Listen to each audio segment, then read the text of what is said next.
one of the principal criticisms of public money, that, oh, it's a fixed money supply, the economy will grind to a halt and so on, won't be flexible, won't be dynamic. Nonsense, we can lend it as well as spend it. So in that case, we add on these two new money flows. The state lends it to, well, we don't want to lend it to any Tom, Dick or Harry perhaps. We want credit-worthy, what we might call principal borrowers. Typically a bank, and the banks could perhaps participate in reverse auction.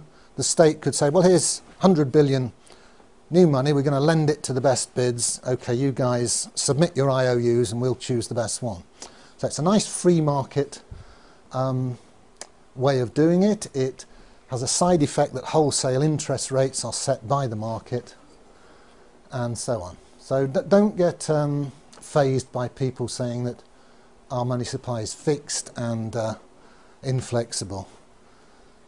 There's other ways of doing it. Obviously the state can lend zero interest to public infrastructure projects as well. I'm just highlighting this because it's something I've been discussing with Bill Still, who's on the libertarian ticket, and he wants some free market answers to meet his critics. Right, here's a basic operation. It's how the banks make their profit, among other ways. It's the main way they do it. So banks have this neat way of adding numbers to your loan. You know, you take out a £100,000 mortgage and you look at it in a few months' time, and if you've not been meeting all your payments, it's suddenly 101,000. Conversely, all the people who are making deposits with the bank, they get some interest added to their accounts. Not much these days, and the difference between what's added to loans, what adds to the bank's assets, and what's added to the customers' deposits, which increases the bank's liabilities, that's called the spread, and gives the bank a lot of its gross profit. It also, of course, charges fees and all sorts of other little niggly ways of getting money out of you. But basically the interest rate spread is their business model. The bank, as we've seen, have operating costs, same as everybody else, leaving a net profit. And this net profit is then distributed, some of it to the shareholders, some is retained, and banks, as they go on year after year retaining profits, that increases that shareholders' capital account on the balance sheet. The bank gets more valuable to its shareholders. So here's a schematic of what happens to a balance sheet when the customer pays interest to the bank. Here's the balance sheet before assets. Remember that's all the loans and so on. Liabilities, all the customer's deposits. Here's a customer with some money in the bank.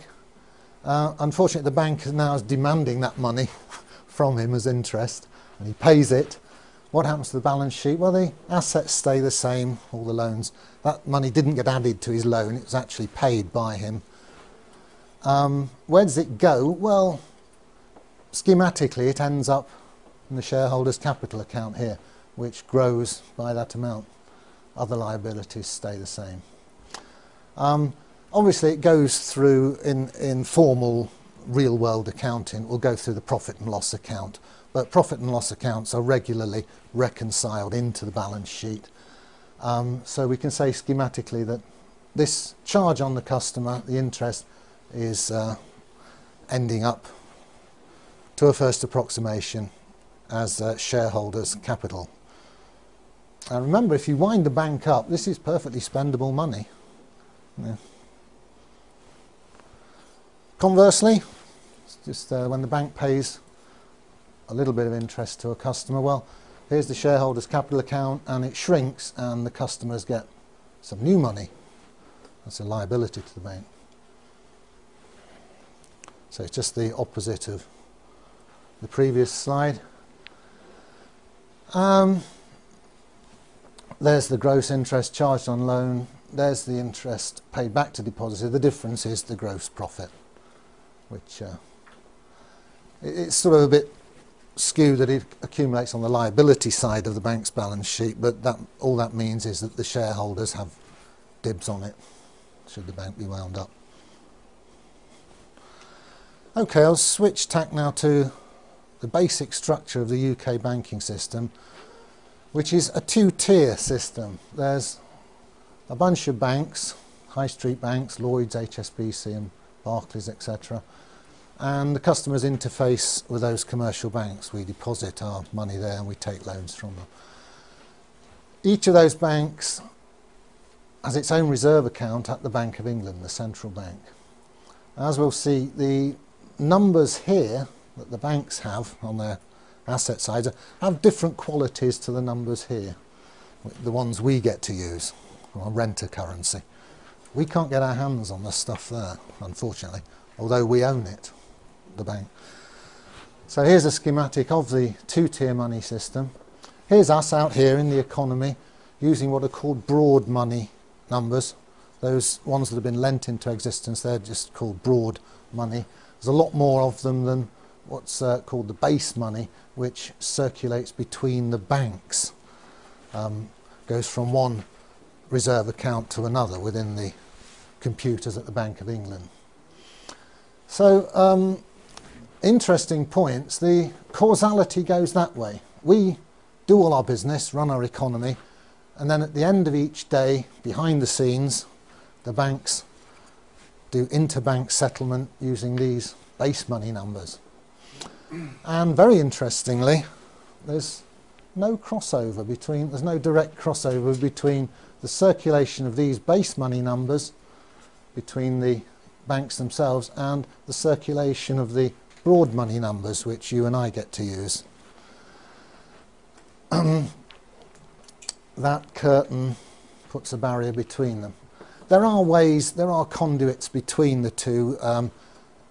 Technically, you can buy and sell gilts here, and you can buy and sell gilts here, and the banks can order physical cash here, and we can get hold of physical cash. But as regards the electronic money, that's more or less all of our medium of exchange, these two circulations are disjoint; they don't cross over.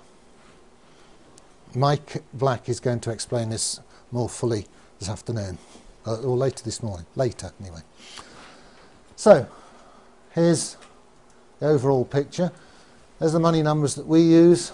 They come in and out of circulation as loans are taken out and repaid. Ambiguity, are they money or credit? Well, you can always have a good argument about that. To all intents and purposes, they're money.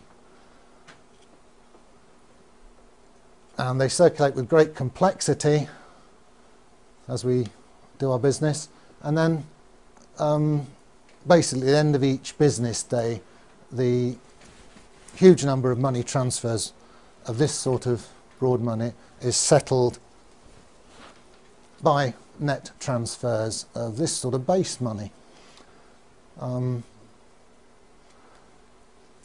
As I said, there's far fewer of these base money numbers. They're internal to the banking system. And crucially, they're issued debt-free by the Bank of England. It's been doing quite a lot of that lately with quantitative easing. The more money numbers you have in this part of the system, the more easily the banks can settle their differences at the end of each day. Because they don't always actually transfer the numbers to each other. Sometimes they have to lend them to each other. And of course, then you've got to trust that the bank you're lending to is going to pay you back. And if they look a bit shaky, you're a bit more reluctant to lend to them. So it's quite complicated what goes on here, the inner workings of the system. I like to think of it like this. Because of the disconnect between the two circulations, we're almost moving to a system where we the people, the users, get to use these funny money numbers, and the guys running the system are settling up between themselves at the end of each business day using these other numbers. And there's getting to be such a disconnect between them, they might as well be using Smarties to settle up, because their game is to make a very good living by making the rest of us use their funny money numbers. And we gradually, since the Second World War, we've moved incrementally into this, what's now a scam. I think I'll leave it there then and take questions.